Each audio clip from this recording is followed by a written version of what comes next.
제 시청자분들 중에는 한국 정치 자체보다는 이론과 지식에 관심을 갖는 분들이 많아서 정당 정치 이슈는 상대적으로 인기가 없습니다. 대개는.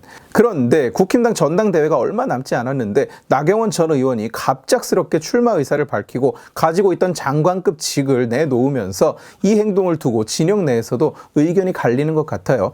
제 의견을 묻는 분도 많이 계시고 또 망할까봐 걱정을 하는 분도 계시고, 그래서 오늘은 이 상황을 보는, 그리고 국힘당 전당대회를 보는 관점에 대해서 이야기를 하려고 해요. 본론을 시작하기에 앞서서 여러분들께 드리고 싶은 말씀은 남을 좀 받아들이자는 얘기입니다. 온라인에서 심리 테스트가 한참 유행했던 적이 있어요.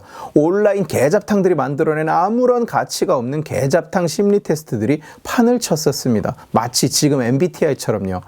그 중에 제가 본 가장 정확한 심리 테스트는 이거였어요. 음식으로 알아보는 심리. 중식당에 들어갔다. 당신은 어떤 음식을 선택하겠는가? 1. 짜장면. 2. 짬뽕. 결과 1번 짜장면을 선택한 당신은 짜장면을 좋아하는 사람입니다. 2번 짬뽕을 선택한 당신은 짬뽕을 좋아하는 사람입니다. 짜장면을 골랐다고 어떤 속이 시커먼 사람이 아니고, 짬뽕을 골랐다고 무슨 어두운 과거를 술로 풀려고 하는 우울증 환자 이런 게 아닙니다. 그냥 그게 자기 취향에 맞는 거예요. 정치인을 지지한다는 것은 점심 메뉴를 고르는 것보다는 복잡할 수도 있지만 또 아닐 수도 있어요. 어쨌거나 각자가 자기 나름의 생각과 판단으로 누군가를 마음에 두고 또 거기에 표를 줍니다. 때로는 나의 생각이 틀렸을 수도 있고 궁극적으로 결과가 좋지 않을 수도 있어요. 그러나 나라를 팔아먹을 간첩도 아니고 범죄자를 지지하는 것도 아니고, 나는 생각이 이러이러하다. 그 단계에서 이미 물고 뜯고 이 새끼는 안 될 새끼, 가짜 우판에 뭐네 이러면서 주둥이를 털어대는 건 어떤 기준으로 봐도 오바질이죠. 나랑 생각이 다른 사람이 있다. 그러면 그냥 나랑 생각이 다른 사람이 있구나 하면 됩니다. 짜장 짬뽕을 고르듯이. 저도 전당대회 나온다는 사람 중에 정말로 싫어하는 사람이 있어요. 그렇다고 그 사람의 지지자들을 물어뜯고 배척하고 하지는 않습니다. 여러분들도 좀 그래 주셨으면 좋겠어요. 감정을 가라앉히고 한 발 물러서서 세상을 바라봤으면 좋겠습니다. 당 대표라는 건 무슨 역할을 하는 사람일까요? 많은 사람들이 착각하는 것 같습니다. 심지어 당권 주자들 중에도 그런 착각을 하는 사람들이 많아요. 여당 대표라는 것은 자기 이름을 띄우는 등용문이 아닙니다. 누군가가 대통령에 출마할 수 있도록 해주는 정치적 발판도 아닙니다. 이미 스스로를 어느 정도 증명한 사람들이 당을 관리해서 국정의 성공을 이끌어내는 기능적이고 실무적인 자리예요. 주인공이 될 수 없고 주인공이 되어서도 결코 안 되는 자리가 바로 당 대표입니다. 특히 여당 대표는요. 여당 대표는 조연이지 당의 얼굴이 아니에요. 대부분의 국가에는 대통령과 분리된 여당 대표라는 자리는 존재하지도 않습니다. 여당 대표는 대통령의 수하가 아니다, 이런 말을 사람들이 자주 해요. 맞는 말이긴 한데 한국에서는 이 개념이 너무 과장되고 너무 왜곡돼서 당 대표는 대통령과 완벽하게 독립적이고 분리된 자리고, 당 대표는 대통령과 상관없이 자기 정치를 해도 된다고 착각하는 사람들이 있어요. 아예 자기는 대통령과 대립각을 세우는 게 당 대표로서의 장점이다, 이렇게 주장하는 당권 주자가 있을 정도니까요. 아니요, 그렇지 않습니다. 대통령과 여당은 상호 보완적인 지지율 구도를 가지고 있어요. 그리고 그 축은 반드시 여당이 아니라 대통령입니다. 이건 여당 대표가 당연직 총리가 되는 나라가 아닌 여당과 분리된 대통령제를 가진 모든 나라에 공통적으로 해당되는 거예요. 대통령을 봐서 여당을 지지하는 사람도 많고 여당을 봐서 대통령을 지지하는 사람도 많습니다. 저만 해도 국힘당에 많은 불만을 가지고 있지만 국정의 성공을 위해서 여당의 힘을 실어야 된다고 생각하는 사람이니까요. 대통령과 여당은 결코 분리할 수 없는 거예요.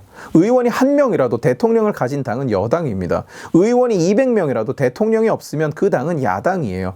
그렇기 때문에 여당의 대표가 대통령에게 맞설 수 있는 사람이어야 한다는 주장은 말이 안 되는 얘기예요. 심장이 뇌를 거스를 수 있어야 몸이 올바르게 돌아간다고 주장하는 것과 마찬가지입니다.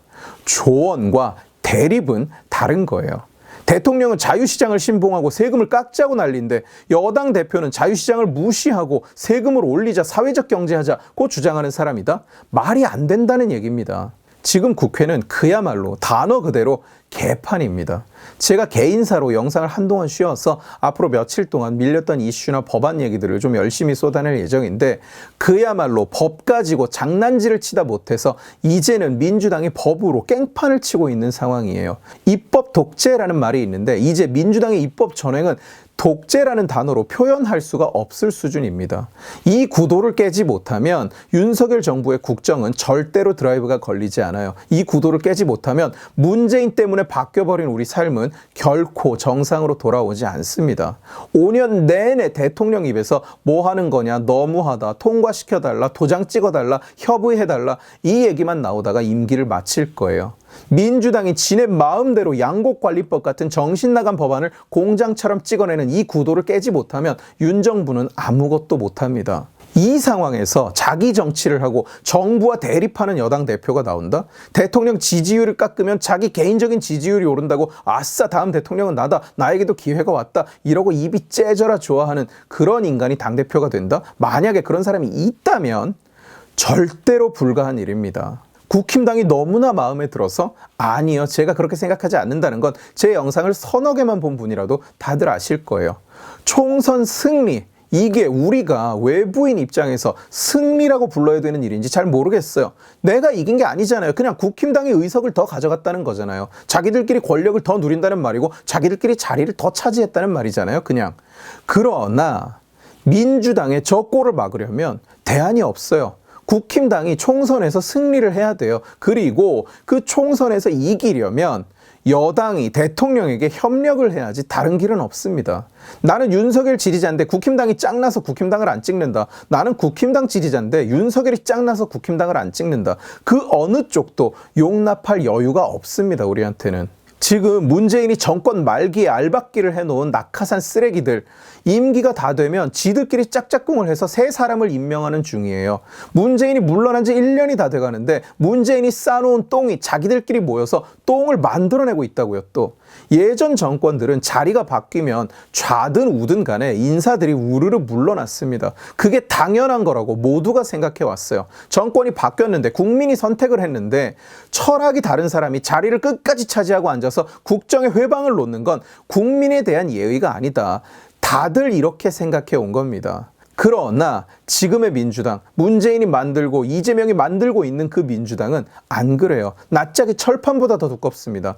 안 물러나는 정도가 아니라 아예 거기에서 알을 까고 있다고요. 지들끼리 바퀴벌레 마냥. 그런 상황에서 우리가 한가하게 여당 대표가 대통령을 견제한다는 개소리나 치고 있을 여유가 없다고요.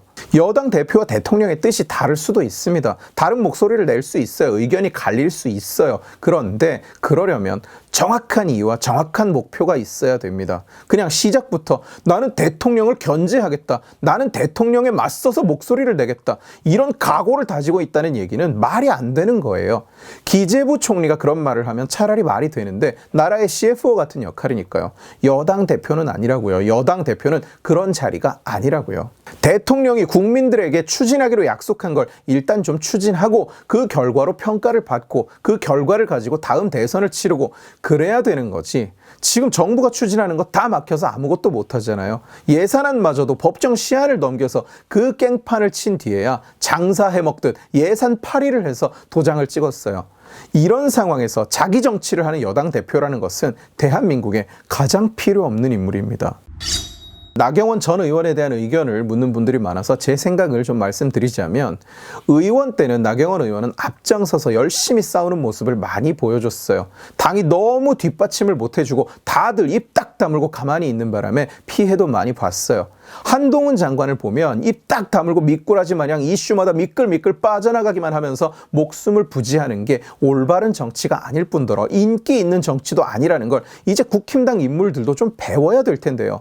대통령이 임명하고 본인이 받아들인 직을 이렇게 버려도 되느냐. 예의상 좀 안 맞는 것이기는 합니다. 책임을 다하지 못하는 자세죠. 장관급 임명직인데 3개월 만에 관둔다는 건 어떻게 봐도 좋아 보이지 않습니다. 압박이 들어와서 사퇴한다, 누를 끼쳐서 사퇴한다, 이런 얘기는 사퇴 자체가 가장 큰 누죠. 압박을 느꼈다면 바로 사퇴하지 말라는 압박이었을 거예요. 그래서 그 변명은 말이 안 되는 것 같고요. 그러나 자기 자신의, 자기 개인의 최대 이익을 위해서 움직이는 행동 자체를 무작정 막을 수는 없습니다. 당연한 거 아닌가 싶어요. 저라도 선거에 나가고 싶으면 직을 내려놨을 겁니다. 물론 그에 따른 비판도 받아들일 각오가 되어 있어야겠죠. 어쨌거나 개인적으로는 나경원 의원은 정치적인 판단에 있어서는 감각이 아쉽다는 생각을 늘 해왔습니다. 저는 이 얘기를 이런 이슈가 벌어지기 전부터 라이브 방송에서 질문이 나올 때마다 여러 차례 이야기를 했었어요. 예를 들면 2019년에 이어서 지난 당대표 선거 2021년에도 나경원 전 의원은 여성 할당제를 확대하겠다는 말을 하고 그걸 옹호해 왔습니다. 지난 당대표 선거는 대선과 직결되는 선거였다는 점에서 나경원 의원이 당대표가 돼서 지난 대선 기간 동안 여성 할당제 확대 같은 얘기를 공식석상에서 단 한 번이라도 했다면 지금 대통령은 이재명입니다. 나경원 씨를 지지하든 아니든 이것 자체는 부정할 수 없어요. 할당제라는 그 자체가 자유주의 철학과 맞지도 않을 뿐더러 윤 대통령의 국정 기조와도 전혀 맞지 않죠. 이런 모습이 선거 기간 중에 부지불식간에 튀어나오지 않을지 염려가 되는 것은 사실입니다.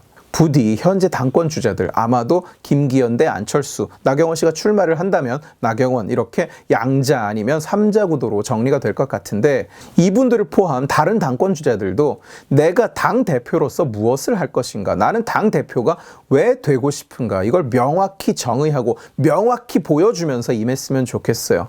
MBA 지원서에서 가장 중요한 질문이 바로 왜 MBA를 하려고 하는가입니다. 대부분의 학교가 다 물어보는 질문이고, 여기에 올바르게 대답하지 못하면 성적이 아무리 좋아도 떨어집니다.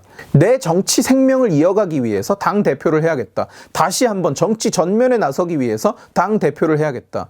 이런 사람 있죠, 실제로. 그런 자세로는 불가능해요. 그럴 여유가 없습니다. 지금 국힘당에는, 윤석열 대통령에게는, 그리고 우리에게는. 오늘 지식의 칼은 여기까지입니다. 재미있게 보셨으면 지식의 칼 채널을 구독해 주시고 이 영상을 주변에 공유해 주세요. 여러분들이 공유해 주시면 설득은 제가 하겠습니다. 고맙습니다.